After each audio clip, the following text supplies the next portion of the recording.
লোকসভায় বহু প্রতিকূলতা পেরিয়ে অবশেষে বহু কাঙ্ক্ষিত one nation one election bill গতকাল মোদি শাহ জুটি পেশ করেছেন এবং শুধুমাত্র পেশ করাই নয়, বিরোধীদের তীব্র বিরোধিতা উড়িয়ে যে এটা সংবিধান বিরোধী, এটা গণতন্ত্রের পরিপন্থী, সুতরাং এই বিল আসাই উচিত নয়, এই সমস্ত দাবিকে উড়িয়ে দিয়ে যেটা মোদি সরকার চেয়েছিল, অর্থাৎ জয়েন্ট পার্লামেন্টারি কমিটি, সেখানে পাঠানোর ব্যবস্থা করা গেছে এবং সেটাও লোকসভায় প্রথমবার নতুন ভবনে এসে ইলেকট্রনিক ভোটের মাধ্যমে জিতে। সব দিক দিয়ে দেখতে গেলে বেশ একটা পজিটিভ অ্যাটমসফিয়ার, কেননা 2024-এর নির্বাচনে যে 240-এ আটকে যাওয়া বিজেপির উপর অনেক রকম চাপ আসবে এবং কড়া কোনো সিদ্ধান্ত নিতে পারবে না, এমন একটা আবহাওয়া চেপে বসছিল, সেইটাকে পুরোপুরি উড়িয়ে দেওয়া গেছে। কিন্তু সত্যিই কি তাই? উল্টে গতকালের পর থেকে যে প্রশ্নটা উঠে যাচ্ছে সেটা হচ্ছে যে এবার অবশেষে নরেন্দ্র মোদীকে একটু হলেও বাগে পাওয়া গেছে। আর সেইটার জন্যই কি দাঁত নখ বার করে বিজেপির অন্তরেই গৃহযুদ্ধ শুরু হয়ে গেছে, এবং সেই গৃহযুদ্ধটা এতখানি প্রকাশ্যে এসে গেছে যে তার পিছনে শুধুমাত্র বিজেপি রয়েছে নাকি তার পিছনে সংঘের মদত রয়েছে, সেই নিয়েও কিন্তু তীব্র আলোচনা শুরু হয়ে গেছে জাতীয় মিডিয়ায়।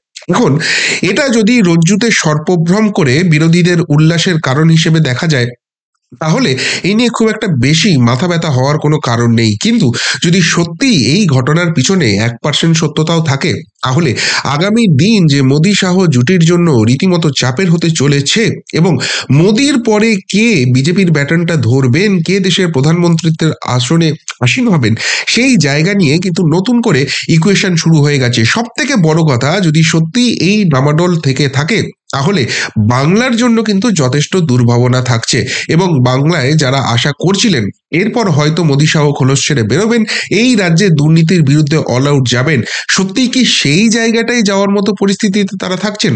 এই প্রশ্নটাও কিন্তু উঠে যাচ্ছে। এই ঘটনার পরিপ্রেক্ষিতে এত কথা বলছি, তার কারণ হচ্ছে গতকাল একটা জিনিস অদ্ভুতভাবে লক্ষ্য করা গেছে। বিজেপি এই ওয়ান নেশন ওয়ান ইলেকশন যে বিল নিয়ে আসতে চলেছে, সেই জন্য তার আগের দিনই অর্থাৎ পরশুদিন সন্ধ্যেবেলায় তার দলের সমস্ত সাংসদের জন্য হুইপ জারি করে। হুইপ জারি করার অর্থ হচ্ছে আপনার যে কাজই থাকুক না কেন, আপনাকে সংসদে উপস্থিত থাকতে হবে এবং দলের যে সিদ্ধান্ত সেই সিদ্ধান্তকে মেনে নিয়ে তার পক্ষে ভোট করতে হবে। কিন্তু অদ্ভুতভাবে দেখা গেল গতকাল যখন ভোটিং হলো, সেখানে অন্তত 20 জন বিজেপির সাংসদ অনুপস্থিত রয়েছেন, এবং অনুপস্থিতির তালিকা যদি দেখা যায় সেটা কিন্তু রীতিমতো চমকে দেওয়ার মতো। এমনিতেই মাত্র 293টা সাংসদের সমর্থন রয়েছে এনডিএ সরকারের সঙ্গে। মাত্র কেন বলা হচ্ছে? তার কারণ হচ্ছে one nation one election bill যদি আনতে হয়, সেখানে সংবিধানের বেশ কিছু ধারাকে পরিবর্তন করতে হবে, এবং যেটা ভারতীয় সংবিধান, ভারতীয় গঠনতন্ত্রের মূল নিয়ম হচ্ছে যে সংবিধানের কোনো ধারাকে যদি পরিবর্তন করতে হয়, তাহলে ওই ভোটে জিতলেই শুধু হবে না, 2/3 মেজরিটি নিয়ে জিততে হবে। আর সেক্ষেত্রে যেহেতু ভারতের লোকসভার আসনের সংখ্যা হচ্ছে 543, তাহলে 2/3 সংখ্যাগরিষ্ঠতা মানে 362 আসন অন্তত, বা 362 জন সাংসদের সমর্থন অন্তত জোগাড় করতে হবে। কিন্তু কালকে দেখা গেল যে 269 জনের সমর্থন শুধুমাত্র রয়েছে, অর্থাৎ প্রায় 100-র কাছাকাছি, 93টা সাংসদের সমর্থন কিন্তু কম রয়েছে। আর এই জায়গা থেকেই জল্পনা হচ্ছে যে সত্যিই কি নরেন্দ্র মোদী সরকার এই বিলটা পাশ করতে পারবে, আর তাই পাশ করানোর সম্ভাবনা না থাকার জন্যই কি এটাকে তড়িঘড়ি জেপিসিতে পাঠানো হলো, এই প্রশ্ন উঠছে। কিন্তু সেটাকে ছাপিয়ে যে প্রশ্নটা জোর করে উঠে আসছে সেটা হচ্ছে 20 জন বিজেপি সাংসদ তারা কিন্তু অনুপস্থিত থাকলেন, এবং অনুপস্থিতির তালিকায় যাদের নাম রয়েছে সেগুলো কিন্তু রীতিমতো চমকে দেওয়া। 1 নম্বরেই রয়েছে নীতিন গডকরির নাম। এছাড়াও রয়েছে জগদম্বিকা পাল, যিনি ওয়াকম যে জেপিসি হয়েছে তার চেয়ারম্যান হিসেবে কাজ করছেন। রয়েছেন বিএস রাঘবেন্দ্র, গিরিরাজ সিং কেন্দ্রীয় মন্ত্রী, জ্যোতিরাদিত্য সিন্ধিয়া, বিজয় বাগেল, ভগীরথ চৌধুরী, উদয়রাজ ভোসলের মতো হেভিওয়েট নাম। এবার এখানেই প্রশ্নটা উঠছে, সত্যিই কি এখানে তাদের এমন কিছু কাজ পড়ে গিয়েছিল, তারা দলকে জানিয়েছিলেন এবং সেই জন্যই শেষ পর্যন্ত সংসদে তারা উপস্থিত হতে পারেননি, নাকি এটা মোদি শাহের যে গুজরাট লবি আছে তার বিরুদ্ধে একটা প্রকাশ্যে বিদ্রোহের ইঙ্গিত রয়েছে, এবং সেই জন্যই হুইপ জারির পরও সেই হুইপ অমান্য করে এরা আসেননি? কেন এই কথা বলা হচ্ছে? দেখুন, বিজেপি যখন এই দেশে ক্ষমতা দখল করে অটল বিহারী বাজপেয়ীর নেতৃত্ব নিয়ে কারোর কোনো প্রশ্ন ছিল না। কিন্তু সেই অটল বিহারী বাজপেয়ীর জামানা শেষ হয়ে যাওয়ার পর সকলেই আশা করেছিলেন যে লালকৃষ্ণ আডবাণীর নেতৃত্বে আস্থা রাখা হবে, এবং তারা যথারীতি সেই আস্থা রাখেনও। কিন্তু তারপর দেখা যায় যে লালকৃষ্ণ আডবাণীর নেতৃত্বে আস্থা রেখে এখানে নির্বাচন জেতা যাচ্ছে না। আর সেই জায়গা থেকে অনেকেই মনে করেছিলেন এই অটল বিহারী বাজপেয়ী, লালকৃষ্ণ আডবাণীর সঙ্গে যারা খুব ঘনিষ্ঠভাবে প্রথম থেকে কাজ করছেন, সেই সব নেতারা প্রথম সারিতে আসবেন এবং তারা নেতৃত্বের ব্যাটনটা হাতে তুলে নেবেন। কিন্তু সেই জায়গায় দেখা যায় 2014 নির্বাচনের আগে সেখানে নরেন্দ্র মোদীকে মুখ করা হয়, এবং শেষ পর্যন্ত নরেন্দ্র মোদী প্রধানমন্ত্রী হওয়ার পর অটল বিহারী, লালকৃষ্ণ আডবাণীর সঙ্গে কাজ করা নেতা নেত্রীদের যথেষ্ট সম্মানের সঙ্গে গুরুত্বপূর্ণ দপ্তর দেন। কিন্তু অরুণ জেটলি বলুন, নীতিন গডকরি বলুন, সুষমা স্বরাজ বলুন, এদের সকলেই যে যে মূল নেতৃত্বের ব্যাটন নেওয়া জায়গাটা ছিল সেটা তাদের হাতে যায় না। ফলে তখনই কিন্তু একটা জাতীয় রাজনীতিতে চর্চা শুরু হয় যে এরা কি শেষ পর্যন্ত নরেন্দ্র মোদীর নেতৃত্ব মেনে নেবেন।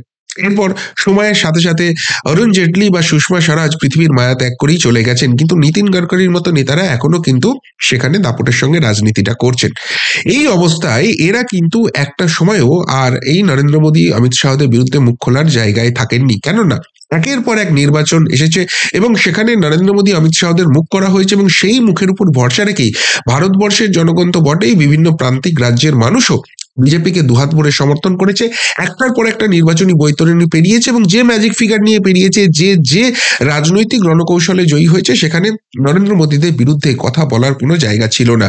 আর এই জায়গাতেই একটা জল্পনা ছড়াতে থাকে, যেটা নিয়ে জাতীয় মিডিয়াতে তীব্র চর্চা শুরু হয় যে এই নরেন্দ্র মোদী, অমিত শাহরা কি লার্জার দ্যান লাইফ হয়ে উঠছেন, এবং সেটা দলেরই একটা অংশ, সংঘঘনিষ্ঠ একটা অংশ কিছুতেই কি মেনে নিতে পারছেন না, এবং সেই জায়গা থেকেই কি টাসেল হয়। এমনকি 2024-এ 400 নাড়া দিয়ে 240-এ থেমে যাওয়া, এখানেও সেই সংঘের সঙ্গে বিজেপির টাসেল, এবং সেখানে নরেন্দ্র মোদী, অমিত শাহদের যে বারবারন্ত, সেইটাকেই কিন্তু আঙুল তোলা হচ্ছিল।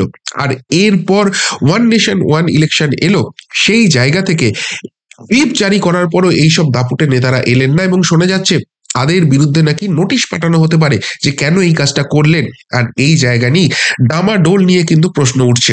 এদিকে যখন জাতীয় স্তরে এত কিছু গন্ডগোল চলছে, তখন বাংলার রাজনীতি নিয়েও কিন্তু বেশ কিছু ঝড় উঠছে। কেননা এই যে 20 জন সাংসদ বলা হচ্ছে, সেখানে বাংলা থেকেও একাধিক গুরুত্বপূর্ণ নাম থাকছে। নাম রয়েছে কেন্দ্রীয় জাহাজ প্রতিমন্ত্রী শান্তনু ঠাকুরের, নাম রয়েছে রানাঘাটের জগন্নাথ সরকার, এবং জলপাইগুড়ির জয়ন্ত রায়। এরা এরা কেন এলেন না? এখানেও কি কোনো অঙ্ক কাজ করছে? কেননা যখন 2024-এর মন্ত্রিসভার বৈঠক হচ্ছে, তখন যখন দপ্তর বন্টন হচ্ছে, তখন কোথাও গিয়ে জল্পনা ছিল যে শান্তনু ঠাকুরকে হয়তো পূর্ণ মন্ত্রিত্ব দেওয়া হবে। শেষ পর্যন্ত দেওয়া হয়নি। বিজেপিতে যখন সুকান্ত মজুমদারকে কেন্দ্রীয় প্রতিমন্ত্রী করা হলো, তখন পরবর্তী রাজ্য সভাপতি কি হবে, সেই জায়গায় নাকি জগন্নাথ সরকারের নাম বেশ জোরালো ভাবে ভেসে উঠছিল, কিন্তু শেষ পর্যন্ত তিনি নাকি দৌড়ে পিছিয়ে পড়েছেন। আবার গতবার থেকেই 2014 থেকেই কিন্তু 2019 থেকেই কিন্তু বারবার শোনা যাচ্ছিল জয়ন্ত রায় নাকি কেন্দ্রীয় মন্ত্রিসভায় আসতে পারেন, কিন্তু শেষ অবধি তিনি আসেননি, এবং এই জন্য 2024-এর ইলেকশনে তিনি নাকি লড়তেও চায়নি।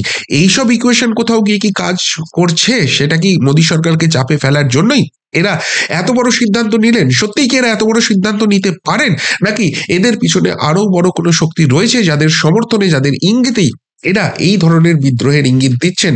এই নিয়ে প্রশ্ন কিন্তু জাতীয় মিডিয়া করতে শুরু করে দিয়েছে। কিন্তু একদিকে যখন এইসব প্রশ্নগুলো উঠছে, তখন তখন কিন্তু আবার অন্য একটা লজিকও সামনে আসছে। সেটা হচ্ছে যে এই নরেন্দ্র মোদী সরকারকে বারবার হেয় প্রতিপন্ন করার জন্য, এবং তাদের দলের মধ্যেই যে কোনো ঐক্য নেই, এই জায়গাটা বারবার এস্টাবলিশ করার চেষ্টা করছে এই ইন্ডি জোট। কিন্তু যে কোনো ইস্যু সামনে নিয়ে এলেই তারা মুখ থুবড়ে পড়ছে। ওটা নির্বাচনী ময়দানেও হতে পারে, এমনকি বিভিন্ন ইস্যু লোকসভাতে নিয়ে এলে সেটাও দেখা যাচ্ছে। যেমন ধরুন, এই 2024-এর ইলেকশনের পর একটা জায়গা হাওয়া তুলে দেওয়া হয়েছিল, বিজেপির হাওয়া নাকি ফিনিশ হয়ে গেছে, নরেন্দ্র মোদী ম্যাজিক নাকি শেষ হয়ে গেছে, এবং সেই জায়গা থেকে 400 নাড়া দিয়ে তাদের 240-এ থামতে হয়েছে। পরের বার নাকি সেইটুকুনিও পাওয়া যাবে না, তাদের রাজত্ব নাকি শেষ হয়ে গেছে। এবং আগামী দিনে যেসব বিধানসভা নির্বাচনে হবে, সেখানে এটা আরো বেশি করে দেখা যাবে। কিন্তু দেখা গেল 2024-এর এই ধাক্কা সামলে তারপরে যে নির্বাচনগুলো হলো, সেখানে হরিয়ানা, যে রাজ্য নাকি হেরে যাবে সকলে বেট লাগিয়ে দিয়েছিল বিজেপির জন্য, সেই জায়গায় ড্যাং ড্যাং করে জিতল বিজেপি। এমনকি মহারাষ্ট্র, যেখানে নাকি উদ্ধব ঠাকরেরা সরকার গড়ে ফেলেছেন, কে কোন দপ্তর নেবেন, কে কোন রঙের পোশাক পরবেন সেই নিয়ে আলোচনা হচ্ছিল, সেখানে শুধু জয় এলো না, এলো ওভারওয়েলমিং জয়। একদম স্ম্যাশ করে দেওয়া গেল শরদ পাওয়ার, উদ্ধব ঠাকরে, রাহুল গান্ধীদের এই জোটকে। এরপর এদেরকে চাপে ফেলার জন্য আদানি ইস্যু নিয়ে আসা হলো, এবং সেই আদানি ইস্যুতেও দেখা গেল নরেন্দ্র মোদী সরকারের গায়ে সুষ্টুকুন হয়ে ফোটানো গেল না। অন্যদিকে 240 নিয়ে বারবার খোঁটা দেওয়া হচ্ছিল, বলা হচ্ছিল বড় কোনো সিদ্ধান্ত নিতে পারবে না, কিন্তু ইতিমধ্যেই ওয়াকআপ বিল নিয়ে এসেছে, সেটা জেপিসিতে গেছে। One nation one election bill নিয়ে এসেছে, সেটা জেপিসিতে গেছে। এবং এর পাশাপাশি আদানি ইস্যুতেও তাদের কোনো রকম কোনো কিছু নেই। অর্থাৎ এই 240 নরেন্দ্র মোদী সরকারকে একটুও ভাবাচ্ছে না যে 5 বছর তারা সরকারটা চালাতে পারবে না। সেখানে এই শরিক দলের একটা চাপ রয়েছে।